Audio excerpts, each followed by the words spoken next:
Hi guys. I just wanted to show you how to get to and get the citation for the Oxford English Dictionary for the definition essay. Where you want to go first is just our home page and go to the MyRLC portal. And you'll notice that right under Canvas, there's the electronic library. And that's where you want to go to get into the Oxford English Dictionary. You have to go in this way because if you try to go straight to the Oxford English Dictionary, they will want a lot of money from you. We provide it obviously for free through our library.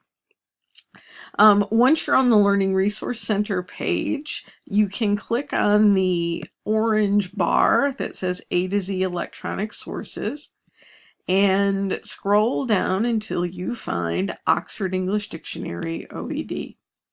And this is a point where you may have to put in your username and password. You just want to use what you normally use for Canvas. So if it does prompt you for that, just put in your Canvas info, it will let you in. Once you are in, you're going to see this screen, and whatever it is that you have chosen to use as your concept that you're going to define, you can just search for it fairly easily by, like any search engine, just putting in the word or words that you want. So I'm just going to go with success. And when I click go, the OED is going to give me some choices. So if the word that you are choosing can be used in more than one part of speech, then it's going to indicate that. So here's success as a noun, here's success as a verb.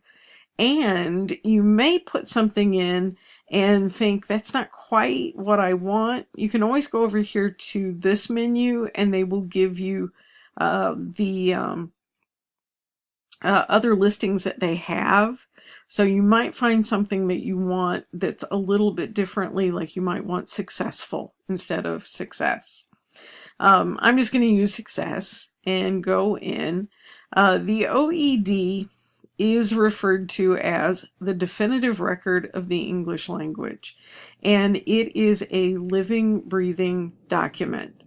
Things are added every year. We also have sometimes definitions that might have been used at one point in time, but we don't necessarily use the word in that way anymore. So when you start looking, you're going to find that more than likely there will be quite a few different definitions for the word that you've chosen. Here you'll see that the first thing that pops up is marked obsolete, and it means that this is what this word meant years ago. And you can see here in 1537, this is how it would be used in the vernacular of that day. So anything that's obsolete, obviously you can skip over. Those things will come in handy if you are a lit major and you are reading Shakespeare.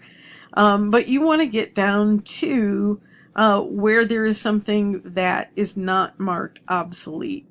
I did want to point out too that it can also be archaic, which also means we don't really use it this way anymore. So 3 is the one that I don't have anything that's indicating that this is an old use of the word. And so here it's the prosperous achievement of something attempted, the attainment of an object according to one's desire, now often with particular reference to the attainment of wealth or position. So this is the one that I would go for if I was going to define success. There are several more that are in here. It's that kind of an assignment where you may want to kind of look through everything that's there to see that you're choosing the one that you kind of most agree with, or the one that you think is closest to your idea of what the concept of success is. So the only thing that you would need for this particular assignment is just copy and paste the definition that you want to use. All this other information is just giving you some ways that it has been used that way through history. You also don't need to worry about the 3, the A, all that kind of stuff. Just the definition or the part of the definition that you want to use. And I'll have a document that's attached to the assignment that will show you specifically how you want to put that into the text.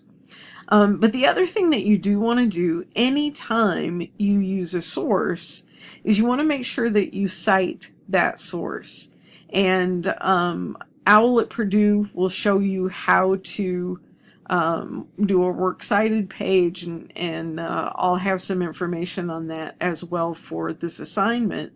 But one thing that the internet is wonderful for is that sometimes they do your work for you.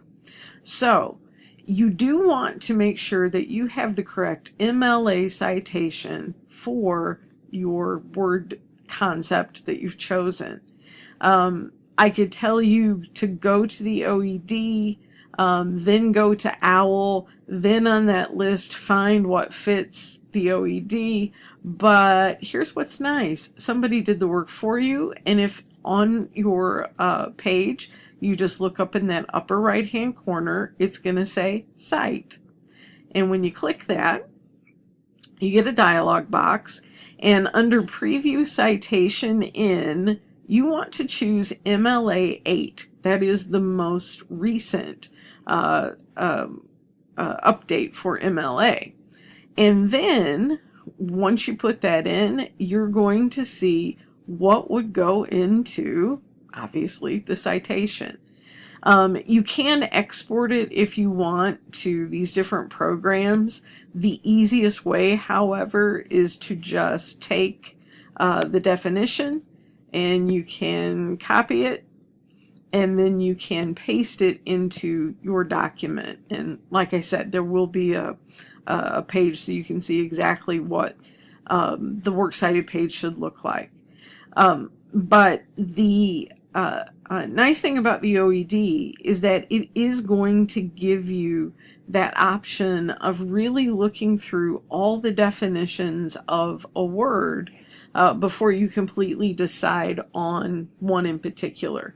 And the reason I do want you to use the OED instead of, just Webster's Online or something like that is because Webster's is usually an abridged version, which means they can't pack everything in there.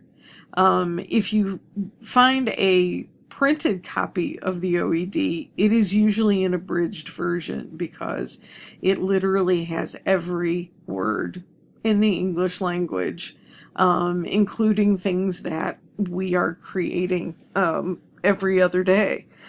My favorite entry in the OED is bootylicious, by the way. And yes, it's a word because it's in the OED.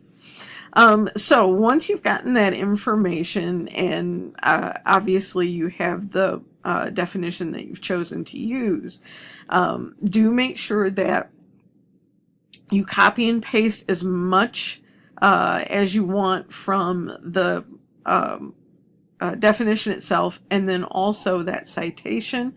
And then you will see in the assignment the sample works cited page, so that you'll see exactly how you do want to put that together for your essay.